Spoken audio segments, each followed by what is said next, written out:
మీ మోకాల నొప్పులకు ఎటువంటి సర్జరీ లేకుండా ఎపియాన్ పెయిన్ క్లినిక్ అందిస్తున్న అత్యాధునిక చికిత్స.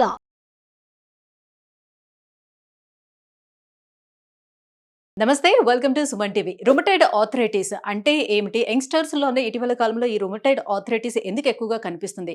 రుమటైడ్ ఆర్థరైటిస్ అనేది కేవలం వంశపారపర్యంగా మాత్రమే వస్తుందా? అదర్ రీజన్స్తో కూడా వచ్చే అవకాశం ఉందా? దీనికి ఎటువంటి ట్రీట్మెంట్స్ అందుబాటులో ఉన్నాయి? ఈ విషయాన్ని తెలియజేసేందుకు మనతో పాటు ఉన్నారు senior orthopaedic surgeon doctor Chiranjeevi గారు. నమస్తే మ్యామ్. నమస్తే అమ్మా. మ్యామ్, అసలు ఏంటి మ్యామ్ రుమటైడ్ ఆర్థరైటిస్ అంటే? రుమటైడ్ ఆర్థరైటిస్ అనేది దిస్ ఈజ్ ఆటోఇమ్యూన్ డిజార్డర్ అమ్మా. ఇది ఆటోఇమ్యూన్ డిజార్డర్. దీనిలో 2 వెరైటీస్ ఉంటాయి. ఒకటి జువెనైల్ రుమటాయిడ్ అండ్ రుమటాయిడ్. ఈ జువెనైల్ రుమటాయిడ్ బిలో 20 years నుంచి స్టార్ట్ అవుతుంది అనమాట. వాళ్ళకి సివియర్ జాయింట్ పెయిన్స్ అండ్ ఎక్కువగా నీ అండ్ హిప్ ఇన్వాల్వ్ అవుతుంది. 16 years లోపలే వాళ్ళకి severe pain and they will have deformities, బాగా డిఫార్మిటీస్ ఉంటాయి, స్వెల్లింగ్ వచ్చేస్తుంది. So they have to approach a doctor initial స్టేజెస్లోనే. చైల్డ్కి అంటే 15 yearsలో 16 yearsలో ఎందుకు ఈ జాయింట్ పెయిన్స్, ఎందుకు అంత నొప్పులు ఎందుకు వస్తున్నాయి, అంత స్వెల్లింగ్ ఎందుకు వస్తుందని దానికి మేము anti-CCP, ANA profiles, rheumatoid factor ఇవన్నీ చేస్తామన్నమాట. చేసి దానికి మేము ట్రీట్మెంట్ డిసీజ్ మోడిఫైయింగ్ ఏజెంట్స్ అని స్టార్ట్ చేస్తాం. కానీ ఎక్కువ మంది పేరెంట్స్ కొంచెం లిటరసీ రేట్ తక్కువ ఉంటే బర్న్అవుట్ స్టేజెస్లో వస్తారనమాట. 25 yearsకి కంప్లీట్గా వాళ్ళకి హిప్ అండ్ నీ 2 డ్యామేజ్ అయిపోతాయి. కంప్లీట్గా నడవలేరు అనమాట. కేవలం ఈ రెండింటిని మాత్రమే డ్యామేజ్ చేస్తుందా, లేకపోతే అలా శరీరం అంతా కూడా అన్ని జాయింట్స్? శరీరం అన్ని జాయింట్స్. ఎక్కువగా జువెనైల్ రుమటాయిడ్లో హిప్ అండ్ నీ ఎక్కువగా మేజర్ జాయింట్స్ ఇన్వాల్వ్ అవుతాయి. వాళ్ళకి బాగా వీక్నెస్ పెరిఫరల్ జాయింట్స్లో కూడా ఇన్వాల్వ్మెంట్ ఉంటుంది. వెరేజ్ రుమటాయిడ్లో ఫస్ట్ వాళ్ళకి స్టార్ట్ అయ్యేది చిన్న జాయింట్స్లో స్టార్ట్ అవుతుంది అనమాట. పాలియార్థ్రాలజియా. మార్నింగ్ లెగవగానే వాళ్ళకి బాగా స్టిఫ్గా ఉండటం, చేతులు బిగుసుకుపోవటం, ట్యాప్ ఓపెన్ చేయాలంటే కూడా కష్టంగా ఉండటం, ఇలాంటివన్నీ ఉంటాయన్నమాట. దాన్ని మార్నింగ్ స్టిఫ్నెస్ అంటాం. దాన్ని నెగ్లెక్ట్ చేసిన తర్వాత వాళ్ళకి ఈ జాయింట్ డిఫార్మిటీస్ రావటం, ఇవన్నీ స్వెల్లింగ్ రావటం, ఇవన్నీ మొదలవుతాయి. దాని తర్వాత వాళ్ళు still if they don't come to A doctor వాళ్ళకి నీ ఆర్థరైటిస్ రావటం, నీ స్వెల్లింగ్ రావటం, అంటే 35 years 40 yearsలోనే ఇవన్నీ వచ్చేస్తాయి అన్నమాట. సో ఇనీషియల్ స్టేజెస్లో when they have morning stiffness ఉండి జాయింట్ స్వెల్లింగ్స్ అలాంటివి ఉంటే వెంటనే ఒక డాక్టర్ని అప్రోచ్ అయ్యి మినిమం ఇన్వెస్టిగేషన్స్ చేయించుకుంటే మనకి రుమటాయిడ్ ఉందా లేదా అనేది అర్థమవుతుంది. సో రుమటాయిడ్ని కంప్లీట్గా మీరు క్యూర్ చేయగలరా అంటే అట్లా, ఇది ఆటోఇమ్యూన్ డిజార్డర్ కాబట్టి ఫ్లక్చుయేట్ అవుతుంటాయి. ఒకవేళ 200 RA ఫ్యాక్టర్, యాంటీ-సిసిపి 200, ఏం భయపడక్కర్లేదు. ఎన్నో డిసీజ్ మోడిఫైయింగ్ ఏజెంట్స్, లెఫ్నమైడ్ ఉంది, ఇగ్రుటమైడ్ ఉంది, హెచ్సిక్యూఎస్ ఉంది, చాలా ఉన్నాయన్నమాట. సల్ఫాసాలజిన్ సాజ్ అంటాం, అది ఉంది. ఎన్నో డ్రగ్స్ ఉన్నాయి. ఈ డ్రగ్స్ పెడితే ఈ రుమటాయిడ్ ఫ్రాక్చర్ ఫ్లక్చుయేట్ అవుతుంటుంది. ఒక్కోసారి 60-30 ఉంటుంది, ఒక్కోసారి 90 ఉంటుంది, ఒకసారి 100 ఉంటుంది, కొంతమందికి 120. మళ్ళీ ఈ rheumatoid arthritis especially winter and rainy సీజన్స్లో వాళ్ళకి పెయిన్స్ ఎక్కువ ఉంటాయి. రెయినీ సీజన్ కంటే వింటర్లో బాగా పెయిన్స్ ఎక్కువ ఉంటాయి. మళ్ళీ ఈ స్టిఫ్నెస్ కూడా బాగా పెరిగిపోద్ది. So rheumatoid patients when they go for walk winter సీజన్లో గ్లౌజ్ వేసుకొని, స్వెటర్స్ వేసుకొని, సాక్స్ వేసుకొని ప్రొటెక్ట్ చేసుకొని వెళ్ళాలన్నమాట.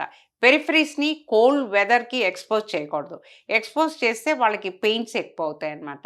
సో వెన్ పేషెంట్స్కి ఈ సిమ్టమ్స్ ఉన్నవాళ్ళు వెంటనే ఒక డాక్టర్ని అప్రోచ్ అయ్యి ఆ డాక్టర్ దగ్గర ఇన్వెస్టిగేషన్స్ చేయించుకొని ట్రీట్మెంట్ స్టార్ట్ చేస్తే అంత బర్న్అవుట్ స్టేజ్కి ఈ డిఫార్మిటీస్ వచ్చేసేసి జాయింట్ రీప్లేస్మెంట్ దాకా రారు. సో ఇది హెరిడిటరీగా మాత్రమే వస్తుందా? ఇది ఆటోఇమ్యూన్ డిజార్డర్ అమ్మా. ఇది వస్తుంది ఆటోఇమ్యూన్ డిజార్డర్. అవును, ఇది జెనెటిక్. ఇది జెనెటిక్ అన్నమాట. అంటే జెనెటిక్ గా ఉండేటప్పుడు ముందే వాళ్ళు జాగ్రత్త పడడానికి, ఫర్దర్ గా పిల్లల విషయంలో జాగ్రత్త పడడానికి అట్లా ఏమైనా అవకాశం ఉంటుందా? అంటే నాకు రుమటాయిడ్ ఉంటే నా డాటర్ కి రావాల్సిన అవసరం లేదు. అది తప్పకుండా రావాలని ఏం లేదు.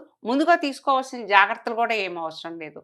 మేము పేషెంట్స్ కి పదే చెప్పేది ఏంటంటే ఇనిషియల్ స్టేజెస్ లో వెన్ దే హ్యావ్ సిమ్టమ్స్ ఒక డాక్టర్ దగ్గరికి వచ్చి ట్రీట్మెంట్ తీసుకొని ఇన్వెస్టిగేషన్స్ చేయించుకుంటే they will be having normal joints. అంత బర్న్అవుట్ అయిపోయి ఏదో ట్రీట్మెంట్ ఓవిరాన్ ట్యాబ్లెట్ ఈ ట్యాబ్లెట్ వేసుకొని కిడ్నీ డ్యామేజ్ దాకా వచ్చి మీరు అంత బర్న్అవుట్ స్టేజెస్లో మీకు ట్రీట్మెంట్ అనేది చాలా కష్టం. తర్వాత ఎడిల్మ్యాబ్ అని ఒక డ్రగ్ ఉంది.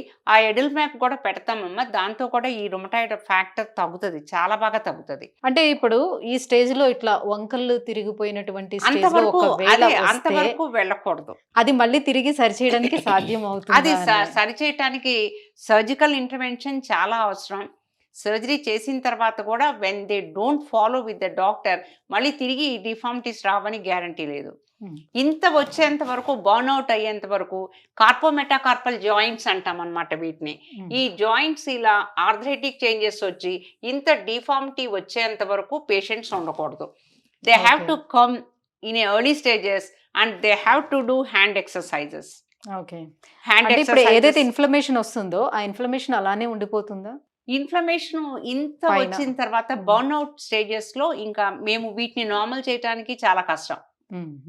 ఇన్ఫ్లమేషన్ తగ్గుతుంది ఈ డిసీజ్ మోడిఫైయింగ్ ఏజెంట్స్ వాడి. ఇప్పుడు మంచి కొల్లాజన్ పెప్టైడ్స్ కూడా వచ్చినాయి. ఆస్టియో ఆర్థరైటిస్ లో వాడినట్టుగా ఈ కొల్లాజన్ పెప్టైడ్స్ కూడా టైప్ 1 కొల్లాజన్, టైప్ 2 డీనేచర్డ్ కొల్లాజన్స్, తర్వాత బోస్విలియా, రోజ్ హిప్ ఎక్స్ట్రాక్ట్స్, ఇవి కూడా వీటికి చాలా హెల్ప్ చేస్తాయి. సో మూమెంట్ కూడా బానే ఉంటుంది. మూమెంట్ కూడా బాగానే ఉంటుంది. కానీ అంత గ్రాస్ డిఫార్మిటీ వచ్చేంత వరకు ఈ రోజుల్లో ఎవరు రుమటాయిడ్స్ అలా అవ్వట్లేదు. మరి అక్యూట్ ఇన్ఫ్లమేటరీ చేంజెస్ ఫ్లేరప్ అయిపోయి ఇంకా బాగా ఫీవరిష్గా అయిపోయి అక్యూట్ పెయిన్స్ తట్టుకోలేము అంటే అప్పుడప్పుడు స్టీరాయిడ్స్ పెడతామన్నమాట. స్టీరాయిడ్స్ కూడా పేషెంట్స్ అలవాటు పడతారని చెప్పి భయం. వాళ్ళు ఏంటంటే ఒకసారి స్టీరాయిడ్స్ తీసుకుంటే దే ఫీల్ ఎలేటెడ్, బాగా ఎగ్జైట్ అయిపోతారనమాట. బాగా ఎక్కడో ఉన్నట్లు ఫీలింగ్, పెయిన్స్ అన్నీ తగ్గిపోతాయి. So they want steroids long term. అదే తీసుకోవాలి. ఆ డాక్టర్ గారు ఇచ్చిన మందు చాలా బాగా పనిచేసింది, మీరు ఇచ్చిన మందు కంటే ఆ మందు బాగా పనిచేసింది అంటే స్టీరాయిడ్స్కి ఎడిక్ట్ అయిపోతారు.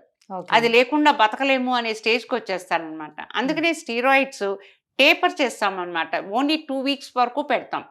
మరి అక్యూట్ ఇన్ఫ్లమేటరీ కండిషన్లో వాళ్ళకి పెడతాం, పెట్టి టేపర్ చేసేస్తాం. స్టీరాయిడ్స్ లాంగ్ రన్లో వాడితే ఏమవుద్దంటే ఒకటి డిపెండెన్సీ వచ్చేస్తుంది, ఆస్టియోపోరోసిస్ వచ్చేస్తుంది, బోన్స్ని తినేస్తుంది, తర్వాత కుషింగ్ సిండ్రోమ్ లాగా మొహం అంతా పేల్గా అయిపోయి మొహం అంతా వాచినట్లుగా అయిపోతుంది అనమాట. Okay. So steroids long run వద్దు. ఇప్పుడు డిసీజ్ మోడిఫైయింగ్ ఏజెంట్స్ బోల్డ్ అన్ని ఉన్నాయి. ఆ డిసీజ్ మోడిఫైయింగ్ ఏజెంట్స్ పెడితే వాళ్ళకి ఈ డిసీజ్ ఫ్యాక్టర్ తగ్గుతుంది, డిఫార్మిటీస్ తగ్గుతాయి, నార్మల్ లైఫ్ లీడ్ చేయొచ్చు. నాకు తెలిసిన ఒక అమ్మాయి 23 years ఓల్డ్. షీస్ తనకి ఇలా కొంచెం స్వెల్లింగ్స్ అవన్నీ రావటం జరుగుతుండేటప్పుడే అబ్జర్వ్ చేసి డాక్టర్ దగ్గరికి వెళ్ళి టెస్టులు చేసేటప్పుడు అప్పటికే తనకి ఒక కిడ్నీ కూడా ఫెయిల్ అయ్యి ఉంది. సో ఎట్లా అయి ఉంటుంది, తనకి అప్పటికి ఇంకా అసలు ట్రీట్మెంట్ కూడా ఏమి స్టార్ట్ చేయలేదు. సో అప్పుడే స్వెల్లింగ్స్ రావటం అనేది స్టార్ట్ అయింది. ఒక్కొక్కటిగా మొత్తం వేళ్ళన్నీ కూడా వచ్చేటప్పటికి తను యుఎస్లో ఉండే ఇండియాకి వచ్చి ట్రీట్మెంట్ తీసుకుని చూసేటప్పటికల్లా కిడ్నీ కూడా డ్యామేజ్ ఈ అయ్యింది. రుమటాయిడ్ ఆర్థరైటిస్లో అమ్మ వాళ్ళకి లంగ్ డ్యామేజ్, కిడ్నీ డ్యామేజ్ కూడా కొంతమందికి ఉంటుంది. ఓకే. దాన్ని కూడా మనం ఇవాల్యుయేట్ చేయాలి. కిడ్నీ బయాప్సీ చేసి ఏముంది దానికి కూడా మనం ఒకసారి ఇవాల్యుయేట్ చేసుకోవాలి. యూజువల్గా కిడ్నీ డ్యామేజ్ అనేది rare unless they take more drugs. యూజువల్గా ఉండదు. Lung damage is more common in rheumatoids. Alveolitis వస్తుంది అనమాట. రుమటాయిడ్స్లో వాళ్ళకి లంగ్ డ్యామేజ్ చాలా కామన్. సో ఇప్పుడు యంగ్స్టర్స్లో నాట్ ఓన్లీ రుమటాయిడ్ ఆర్థరైటిస్, ఇంకా ఎలాంటి ఆర్థరైటిస్ వచ్చే ఛాన్స్ ఉంటుంది? యంగ్స్టర్స్లో యూజువల్గా వచ్చేది రుమటాయిడ్, తర్వాత వచ్చేది గౌటీ ఆర్థరైటిస్. ఈ గౌటీ ఆర్థరైటిస్ కూడా serum uric acid more than 7 ఉన్నప్పుడు అలా వాళ్ళు ఒక డాక్టర్ దగ్గరికి వెళ్ళి నాకు ఈ పెయిన్స్ ఎందుకు వస్తున్నాయి, ఈ ఎక్కువగా టో పెయిన్తో స్టార్ట్ అవుతుంది గౌటీ ఆర్థరైటిస్. తర్వాత if they neglect it will damage the knee joint also. అంటే గౌటీ క్రిస్టల్స్ ఈ లోపల జాయింట్లోకి వచ్చి కార్టిలేజ్ని డ్యామేజ్ చేస్తాయన్నమాట.